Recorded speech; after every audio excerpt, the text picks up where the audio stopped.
Hey everybody, we're back to math. So I'm going to do two examples of solving with inequalities. And I think we're going to just do two-step equations, okay? So let's just make it up for fun, shall we? How do you do, everybody? My favorite variable, x. And we're going to graph when we're done. I don't know, it doesn't really matter, to be honest. So just like before with our relationship, right? This time it's an inequality, but you still can have, calling it a balance line doesn't work for this one, sorry Alexis. But it still can have the relationship, and whatever you do on this side, you have to do on this side to keep the relationship true, okay? So we're going to do this one, which is a little straightforward, and they're going to do one, this is a little tweak, okay? And students often get confused by, okay? So here we go, we have x, so where's our relationship? It's here. Where's our variable? It's here. We have to do inverse operations to solve. We can either divide by 2 or add 6 as our first step, because those are both things linked to the x. Adding the 6 back is usually easier first. So that's what I'm going to do. Add 6 to both sides. Now you'll notice this thing is equal, but this remains the inequality.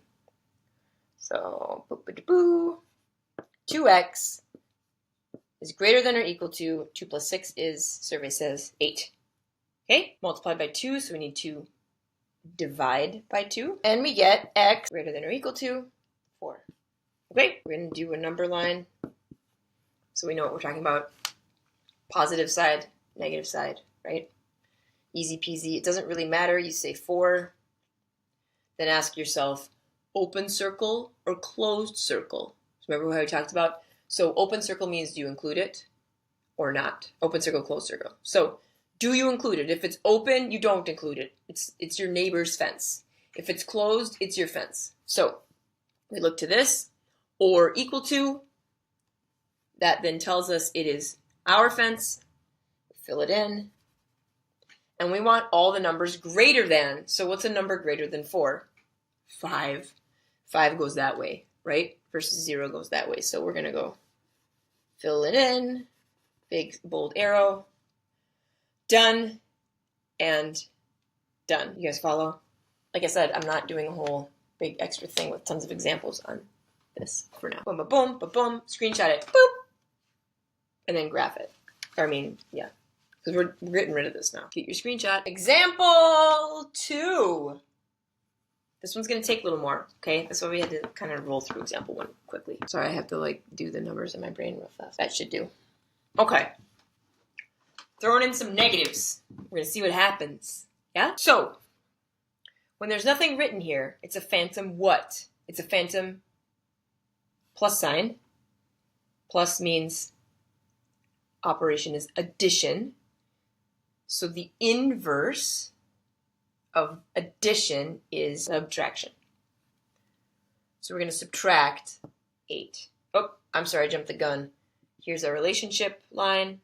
There's our variable, right? So we want to get rid of this first. This became the identity. 8 minus 8 is 0. We don't typically write the identity under addition / subtraction. But we have to bring the rest of this down, right? We talked about this in our videos about just solving equations.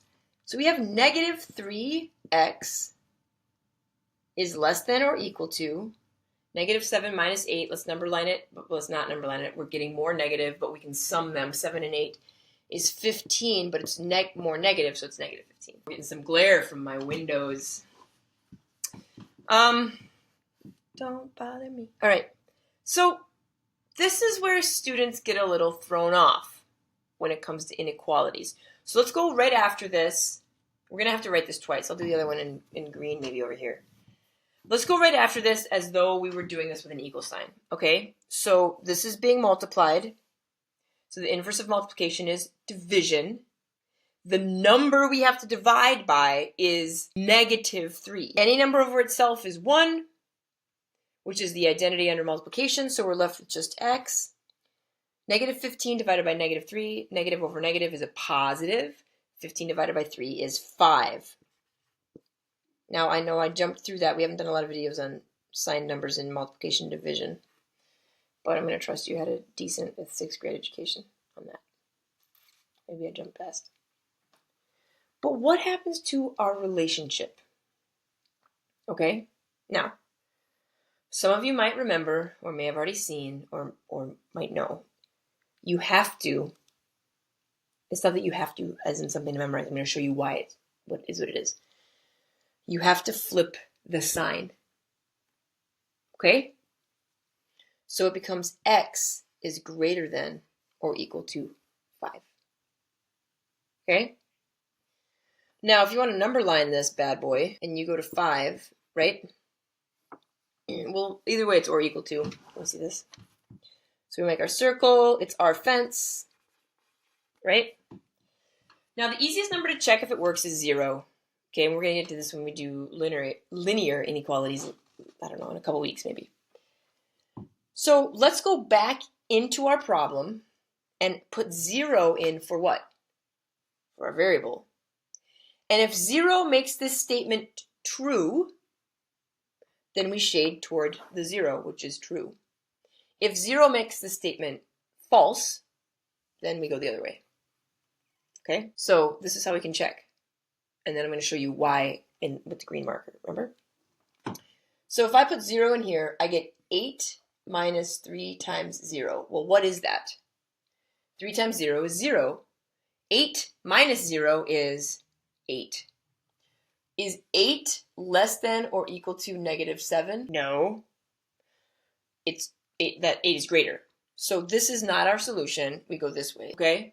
For anyone if that confused you guys, let's say that you thought, again, if you didn't realize you needed to flip the sign, 0 is technically in your solution set, but it doesn't work. So it's got to be this way. If you didn't know that, then don't pick 5, pick 6, right? 6 times 3 is 18. 8 minus 18 is 10, or excuse me, -10, and -10 is less than -7. So we know that's true. All right, I'm going to go the long way around now and show you why that works. About to hit 10 minutes. I'm going to take this and go down here. Okay? My green's really suffering. -3x is less than or equal to -15. Okay? Well, this is a -3, but it's also, as we did out here, I called this an addition, and it is. And we subtracted it, right?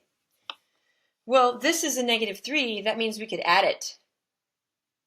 Okay? And now I'm going to get any number subtracting away itself. You get the identity under addition, which is 0. 0 is less than or equal to, now let's do this in an order we see, 3x minus 15. Now, I put the 3x first because it's what we're used to seeing. Okay? You see what I'm saying there? Oy, oy, the glare is bad. I should shut my windows, but then that would be dreary. And I don't need another Manic Monday. You know what I mean? Okay. So now you might say, oh, Becca, you gave us more work to do. Did I? Yeah, I did. But there's a reason this is a shortcut, okay? But you have to know why. It is because of what is actually going on. So now we're going to solve this, which means we would add 15 to both sides, wouldn't we? 0 plus 15 is 15. Is less than or equal to 3x. Divide by 3. Divide by 3. I'm going to have to go way down. 5 is less than or equal to x.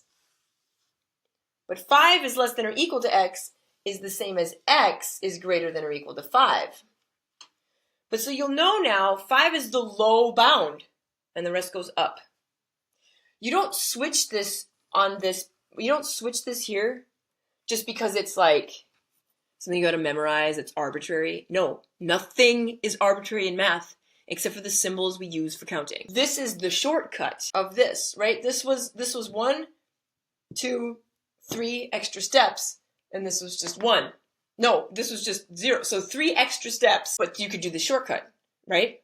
But the thing about the shortcut, you have to know you have to switch it. So it's not that it's not that it makes no sense and you have to memorize it. It's that it's a shortcut. The actual way around, the true solution is via addition, because you're wanting to switch that around. You have to switch the sign, because what's essentially happening is your variable is supposed to go to the other side, but it doesn't. So you're just switching everything else. It's like halftime at a soccer game, and I don't know, you're supposed to declare, like, you're supposed to switch sides, and one player refuses to leave their side, so you have to just declare the goals different. Like, it's just, but you have to swap somehow. That's not the best analogy. Anyway, those are 2 examples on solving inequalities. La da la. I hope you're having a great day wherever you are.